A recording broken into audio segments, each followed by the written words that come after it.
நான் பல் டாக்டர்கிட்ட போய் பல்லு கிளீன் பண்ற வரைக்கும் என் பல்லு நல்லா தான் இருந்துச்சு. ஆனா அதுக்கப்புறம் பல் கூச்சமும் பல் ஆடுறதும் அதிகமாயிடுச்சு டாக்டர் அப்படின்னு சொல்றீங்களா? அது ஏன் அப்படின்னு தெரிஞ்சுக்கலாமா? ஹாய், ஐ எம் டாக்டர் பால வைஷ்ணவி குணசீலன். நீங்க உங்க பல்ல போய் கிளீன் பண்றதுக்கு முன்னாடி பல்லுகளோட இடுக்குகள்ல இந்த மாதிரி மஞ்சள் கலர்ல படிஞ்சிருக்கும் இல்லையா? இது பேர் தான் கால்குலஸ். உங்களுக்கு முன்னாடியே எலும்பு தேய்மானம், ஈர தேய்மானம் எல்லாமே இந்த கால்குலஸ்னால ஆரம்பிச்சிருக்கும். ஆனா இந்த கால்குலஸே ஒரு லேயரா அந்த இடத்துல போய் படிஞ்சிருக்கிறதுனால உங்களுக்கு பல் கூச்சமோ பல் ஆடுறதோ தெரிஞ்சிருக்காது.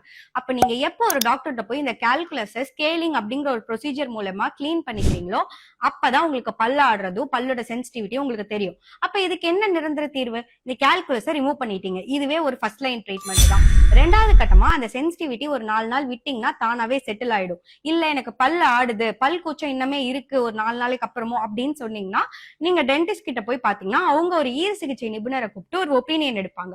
அவர் ஒரு ஒப்பீனியன் கொடுத்து அவர் ஏதாவது ட்ரீட்மெண்ட் கண்டினியூ பண்ண தேவை இருந்தால் அந்த ட்ரீட்மெண்ட்டை பண்ணிக்கலாம். இல்லைன்னு சொன்னா நான் சொல்றது 4 நாள்லயே அது செட்டில் ஆயிடும். இதே மாதிரி நிறைய டென்டல் டவுட்ஸ் நீங்க கிளியர் பண்ணிக்கணும்னா நம்ம பேஜை ஃபாலோ பண்ணிக்கோங்க.